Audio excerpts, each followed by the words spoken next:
अस्सलामुअलैकुम students, welcome to my YouTube channel. इस channel पे ना सिर्फ आपके कॉन्सेप्ट्स क्लियर किए जाएंगे बल्कि साथ साथ आपको ये भी बताया जाएगा कि आप एग्ज़ाम में टॉपिक को किस तरह और कैसे लिख के आएंगे ताकि आप अच्छे मार्क्स हासिल कर सकें। हमने 9th क्लास फिज़िक्स की सीरीज स्टार्ट की हुई है। Chapter number 1 physical quantities and measurements. इन सब टॉपिक्स को हमने डिस्कस कर लिया है। आज हम डिस्कस करेंगे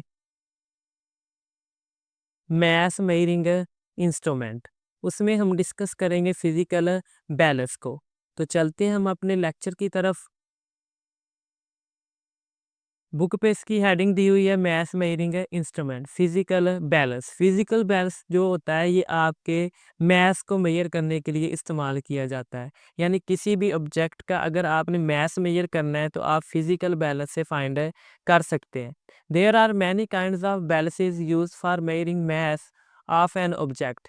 किसी भी ऑब्जेक्ट का मैथ्स मेजर करने के लिए मुख्तलिफ काइंड के बैलेंसेस मौजूद हैं।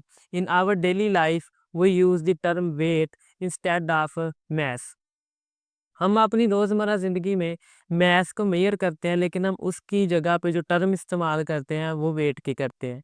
In physics they have different meanings. लेकिन फिज़िक्स में इनके मुख्तलिफ मीनिंग हैं। फर्स्ट ऑफ ऑल हम डिस्कस करेंगे मैथ्स क्या है, देन हम डिस्कस करेंगे वेट क्या है, देन हम उसके बाद डिस्कस करेंगे फिज़िकल बैलेंस। अगर हमें इनका पता होगा तो फिर हम इसको ईज़िली अंडरस्टैंड कर सकेंगे। और फिज़िकल बैलेंस में हम मोस्टली मैथ्स को क्या करते हैं, मेजर करते हैं। Math is the measure of quantity of matter in a body.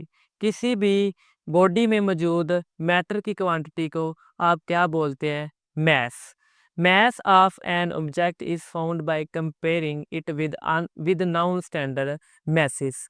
अगर आपने किसी भी अननोन ऑब्जेक्ट का मास फाइंड करना है तो आप क्या करेंगे, आप कोई भी स्टैंडर्ड मास जिसकी वैल्यू आपको पता है उसका कंपैरिजन किसके साथ करेंगे, अननोन मास के साथ। जैसे आपके पास स्टैंडर्ड मास मौजूद है 1 kg, 2 kg, 3 kg, इसका कंपैरिजन आप करेंगे अननोन मास के साथ तो आपको उसके मास का भी पता चल जाएगा। वेट क्या है?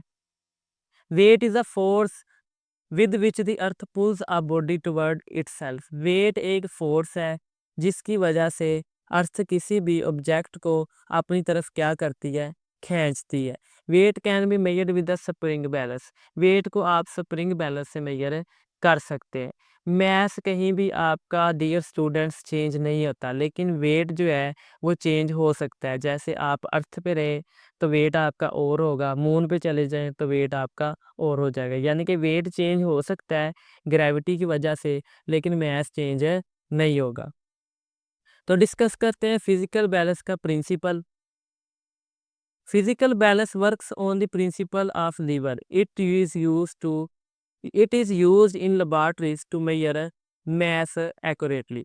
फिजिकल बैलेंस जो है वो लीवर के प्रिंसिपल पर वर्क करता है और ये अमूमन लेबोरेटरीज वगैरह में इस्तेमाल किया जाता है ताकि किसी भी ऑब्जेक्ट के मास को एक्यूरेटली मेजर कर सके। लीवर से मुराद, अगर आपने रोज़मर्रा लाइफ में पार्क्स वगैरह में देखा होगा कि शीशा पड़ा होता है ऐसे और उसको नीचे सपोर्ट दी होती है, ऐसे ही है ना। तो अगर आप यहाँ पे मैस रखते हैं तो ये ऊपर चले जाता है और या यहाँ पे मैस रखते हैं तो ये मैस क्या हो जाता है, इक्वल। ठीक है। तो अगर आप जब इस तरह का कंपैरिजन करते हैं मैस रख के तो ये वाला जो एरिया है, ये वाला जो पार्ट है इसको हम बोलते हैं लीवर। तो बेसिकली आपका फिजिकल बैलेंस भी इस लीवर के प्रिंसिपल पर वर्क करता है। नेक्स्ट हम डिस्कस करेंगे कि फिजिकल बैलेंस को यूज़ करते हुए आप किस तरह मैथ्स को फाइंड करेंगे और फिजिकल बैलेंस के जो पार्ट्स हैं उनका वर्क क्या है। फर्स्ट ऑफ ऑल डिस्कस करते हैं steps of measurement. First the base of the balance is leveled with screw until the pointer is exactly at the center।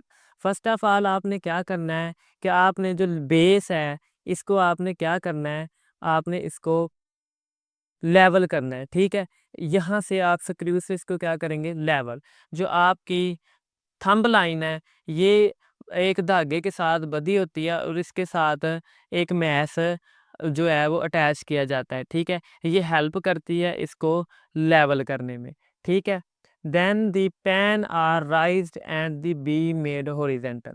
तब आपने अरेस्टमेंट नूब की मदद से इस बीम को ऊपर करना है। जब आप ऊपर करेंगे तो ये पेन इसके साथ अटैच है, ये भी ऊपर की तरफ जाएँगे और ये एडजस्ट हो जाएँगे, ठीक है? सम टाइम ऐसा होता है इनका बैलेंस ख़राब हो जाता है तो आप बीमिंग स्क्रूज़ की मदद से इसको क्या करते हैं, बैलेंस करते हैं, ठीक है? The object whose mass is to be measured is placed on the left pan. आपने जिस ऑब्जेक्ट का मैस मेजर करना है उसको आप लेफ्ट पैन में रखेंगे। The known standard mass is to be placed on the right pan with the help of forceps. Forcep आपने अक्सर देखा होगा, चिमटा वगैरह, चिमटे की शक्ल जैसा होता है, लैब्स वगैरह में पड़ा होता है। उसकी मदद से आप मैस को उठाएंगे और इस राइट पैन में रख देंगे, ठीक है?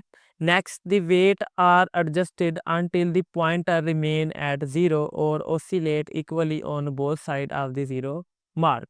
तो देन आप क्या करेंगे, इस यहाँ पे मैस रख के आप वेट को एडजस्ट करेंगे ताकि ये वाला जो पॉइंटर है ये बैलेंस हो जाए, यानी कि ये स्केल पर ज़ीरो पोजीशन पे आ जाए। तभी हम बोलेंगे ना दोनों इक्वल हो गए हैं, तो जितना मैं आपने मैस इधर रखा है उतना ही इधर पड़ा होगा, तो वो हम बोलेंगे कि इस अननोन ऑब्जेक्ट का इतना ही मैस है। ठीक है? ये आपका पॉइंटर होता है जो हमें बताता है, ठीक है? कि ये अभी स्केल पर कितनी रीडिंग है, ये कितना मैस है। आई बात समझ में? और जब तक ये इधर-इधर ऑसिलेट, ऑसिलेट का मतलब ऐसे मूव करना, ठीक है? अगर तो ऐसे मूव करती रहेगी तो इसका मतलब ये है कि अभी मैस जो है वो एडजस्ट नहीं है, ठीक है? अगर ये रुक जाए और 0 पे आ जाए तो देन उस अननोन ऑब्जेक्ट का मैस फाइंड हो जाएगा, ठीक है? The total of the standard weight gives the mass of the object in the left pan. तो जब ये ऑसिलेट करना बंद कर दे और 0 पोज़ीशन पे आ जाए तो इसका मतलब ये होगा कि राइट पैन में जो स्टैंडर्ड आपका मैथ्स पड़ा हुआ है वो अननोन ऑब्जेक्ट का भी उतना ही मैथ्स है। यहाँ पे वर्ड आपने पेन लिखना है बच्चों, ठीक है? तो इस तरह हम फिजिकल बैलेंस को यूज़ करते हुए किसी भी ऑब्जेक्ट का मैथ फाइंड कर सकते हैं। अगर एग्जाम में ये क्वेश्चन आ जाए तो आपने, अगर वो पूछे कि किस तरह मेजर कर सकते हैं तो आप इन स्टेप्स को लिखेंगे। आई होप सो कि आपको इस लेक्चर की समझ आ गई है। तो मिलते हैं इंशाल्लाह नेक्स्ट लेक्चर में। अभी के लिए टेक केयर।